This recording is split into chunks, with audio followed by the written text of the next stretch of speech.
자,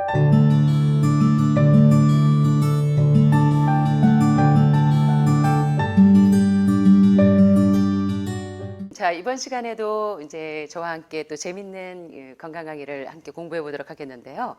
자, 제목을 보니까 감이 오시죠? 이래서 약방에 감초라고 하는구나. 감초 하는구나.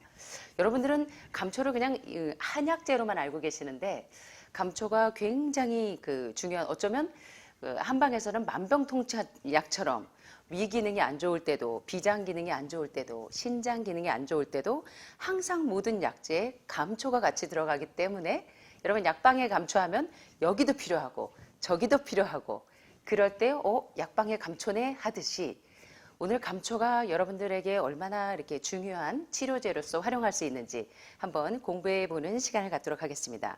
이번 시간의 강의 내용도 그 자료가 필요하신 분들을 위해서 소개하자면 58 Natural Remedies in Where There is no Doctor or Medicine이라고 하는 의사도 약도 없는 환경에서 활용할 수 있는 58가지 천연 치유 이야기 가운데 있는 내용으로 함께 살펴보도록 하겠습니다. 자, 감초는 여러분들이 이제 치질이 심하신 분들이 주로 많이 활용하십니다. 그죠? 아주 오랫동안 장기적으로 이 병상하시면서 이 욕창에 배기신 분들이나 또는 치질이 심하셔서 이렇게 앉기가 어려우신 분들이 감초로 좌욕을 하면 대개 치질이 쏙 들어가기 때문에 감초를 많이 활용하시는데요. 그것 외에도 감초가 얼마나 장기에도 중요한 약재로 활용되는지 한번 살펴보겠습니다. 특별히 이제 시베리아, 몽고, 중국이나 아시아가 원산지인 이 감초는요, 뿌리에서 얻어지는데 감초는 상당히 강한 단맛을 냅니다. 그래서 예로부터 약방에 감초라는 말이 있듯이 한방에서는 대부분의 약초방에 빠지지 않고 감초가 섞입니다. 다른 약초와 섞여서 차를 다리게 되면 감초가 그 한약재의 쓴맛이나 약의 독성을 중화시켜주는 역할을 하기 때문에 우리 몸에 한약재의 독성이 직접적으로 해를 끼치지 않도록 도와주는 아주 좋은 중화제로서도 활용을 합니다. 옛부터 이제 감초를 사용한 증거가 세계 곳곳에서 발견되었습니다. 특별히 고대 로마에서도 그리고 중국에서도 인도에서도 이집트에서도 여러 곳에서도 각종 문헌들이나 또는 이제 논문에도 보면 감초를 많이 활용한 사례들이 보여집니다. 감초는 보시는 것처럼 땅밑으로 길게 뿌리를 내린 감초 뿌리를 캐어서 물에 씻어서 말린 다음에 50cm 정도 길이로 잘라서 건조한 다음에 잘게 썰어서 말려서 차로 우려 드시는 경우가 상당히 많으시죠. 약재로 활용하시기도 하시고요. 자, 그럼 이제부터 이제 감초의 양리적인 성분들을 한번 살펴보도록 하겠습니다.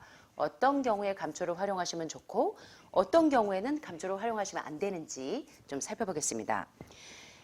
여기 보시는 것처럼 감초의 주 성분, 약효로서 활용되어지는 주 성분이 바로 글리시리진인데요.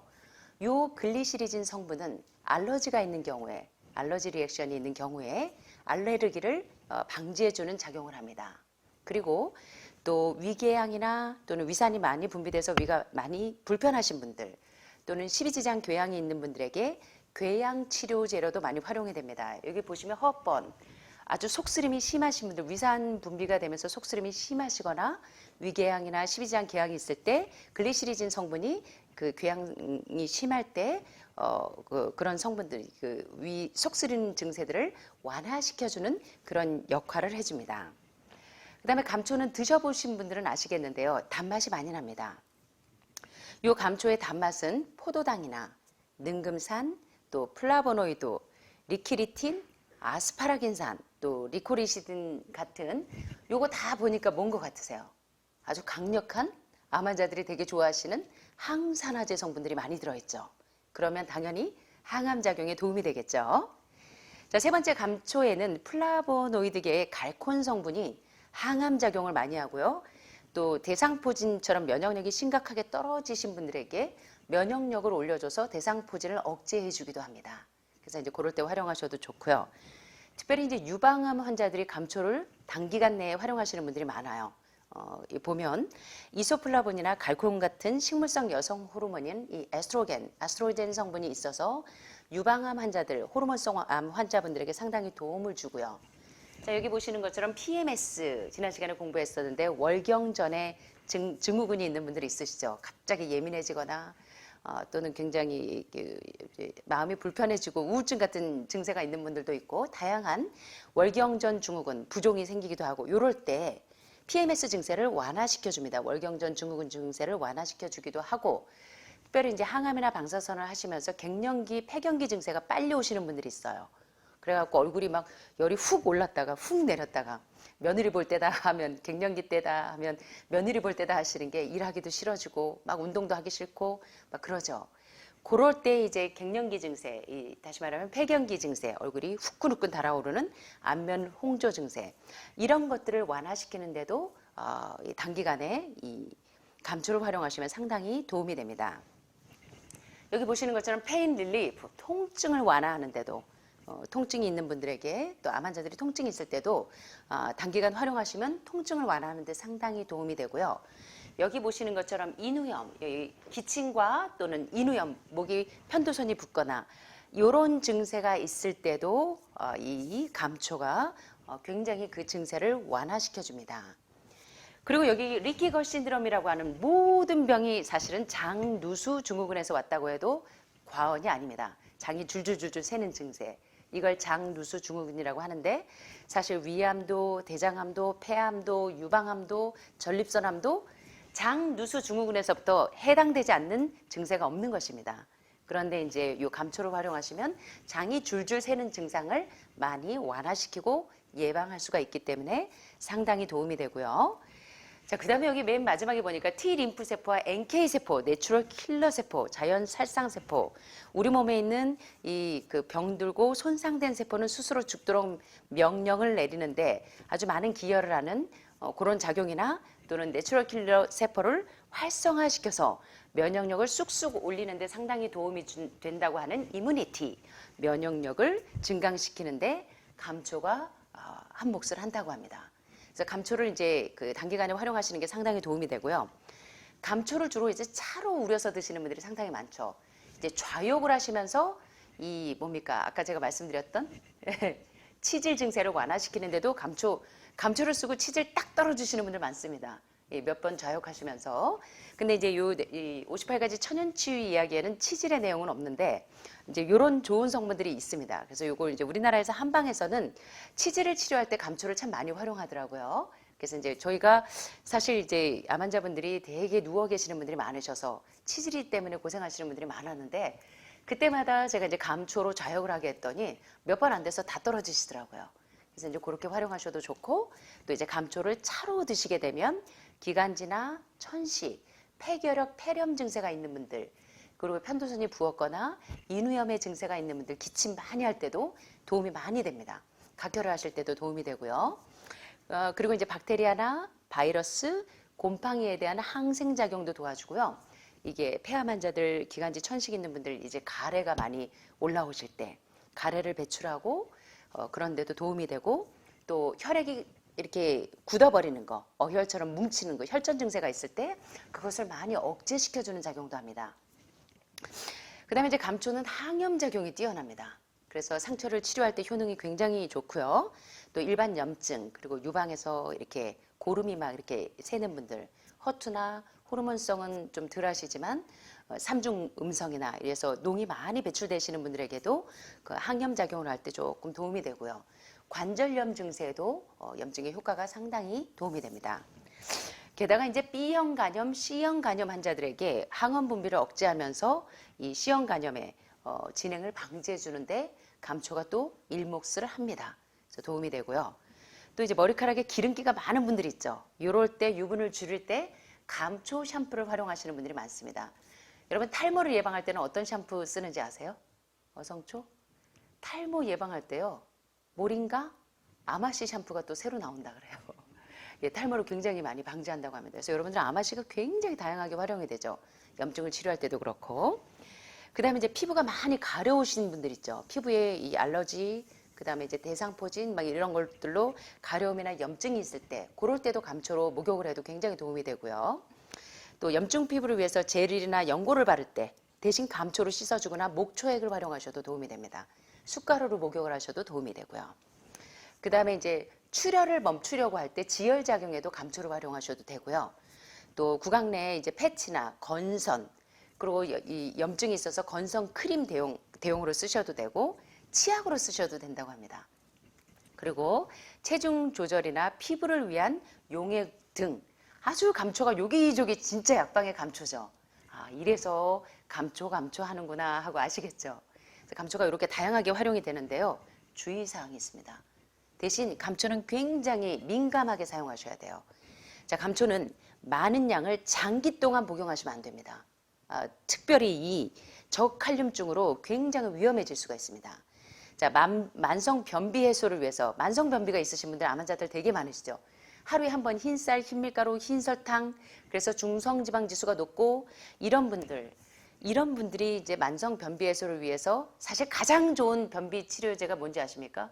알로에도 활용하시지만 치아씨를 드시면 대장 내에서 모든 독소가 싹싹 긁어져서 나오는 느낌을 많이 받으시죠.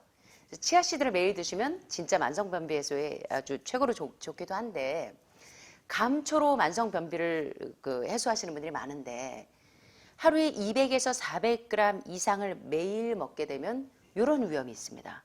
어떤 위험인 것 같으세요? 저칼륨증으로 근육이 메가리 없이 다 근육이 풀려버립니다. 그리고 빌리루빈, 황갈색, 담즙색소의 수치가 빌리루빈 수치가 올라가고 간 수치가 계속 올라가서 이멀전시에 응급실에 가실 수도 있어요. 그래서 여러분들이 만성적으로 변비약으로 감초를 매일 드시는 거는 고려하셔야 됩니다. 필요하실 때만 활용하시고 나머지는 치아씨들을 드시면서 계속 만성 변비를 해소하시면 되게 좋겠죠. 그 다음에 젊은 남성들이 감초를 계속 먹게 되면 남성 호르몬이 감소가 될 수가 있습니다. 남자분들이 감초를 자주 드시는 분들이 많은데 그럴 때 좀 참고하시면 좋겠고요. 감초를 하루에 50g 이상 장기 복용하면 저칼륨증이 생길 수가 있고 반대로 곧 나트륨증이 생길 수가 있겠죠. 칼륨이 떨어지면 나트륨은 증가하겠죠. 그리고 혈압이 상승해서 심장에 이상과 질환이 생길 수 있습니다. 그래서 이런 분들은 감초 활용을 주의하셔야 되고요. 또 감초의 뿌리는 십이지장이나 위장궤양 치료에 굉장히 탁월하지만 너무 좋다고 해서 위궤양, 십이지장궤양이 빨리 완화가 되다 보니까 이거를 너무 세게 드시는 분들이 있습니다. 그리고 너무 오랫동안 장기로 복용하시는 것은 비추입니다. 이건 주의하시는 게 좋습니다.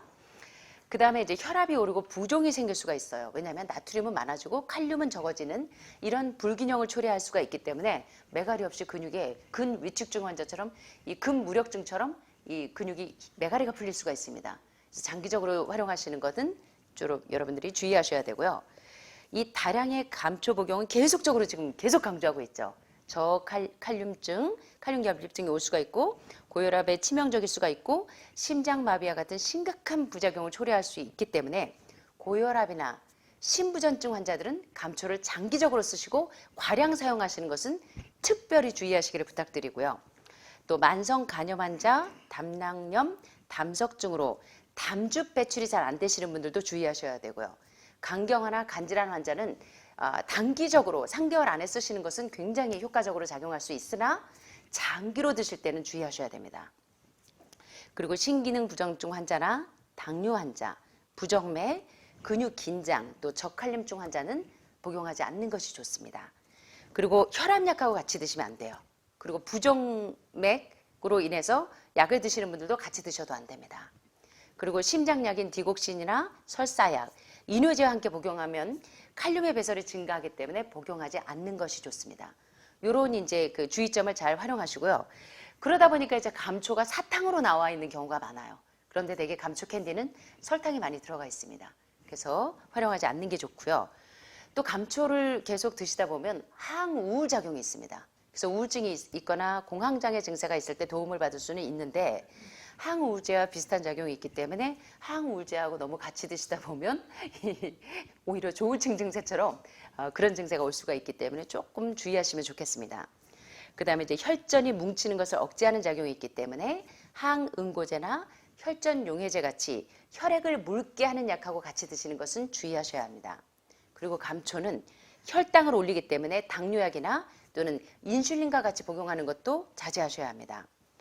또 피임약을 드시는 분들이 피임약과 같이 감초를 드시게 되면 부종이 생길 수가 있습니다. 이것도 주의하셔야 됩니다. 그리고 감초를 장기간 복용할 때는 글리시린이라고 하는 화합물이 체내 칼륨은 고갈시키고 또 혈압이 상승할 수 있기 때문에 감초를 활용하시는 분들은 반드시 3개월 미만으로 드시는 것이 좋습니다. 단기로 드시고 장기로 장복하시는 것은 상당히 주의하셔야 되고요. 특별히 임산부나 수유부들은 주의하시는 게 좋습니다. 예.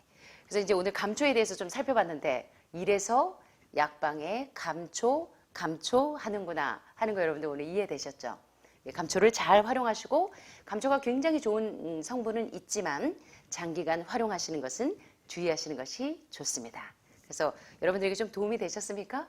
감초 한약재인지만 알았는데 여러분들이 아주 생활에서 쉽게 활용할 수 있다는 거. 치질만 없애는 줄 알았는데 우리 장기에도 이렇게 도움을 줄 수 있습니다. 여러분들이 감초를 잘 활용하셔서 건강에 유익을 얻게 되시기 바랍니다.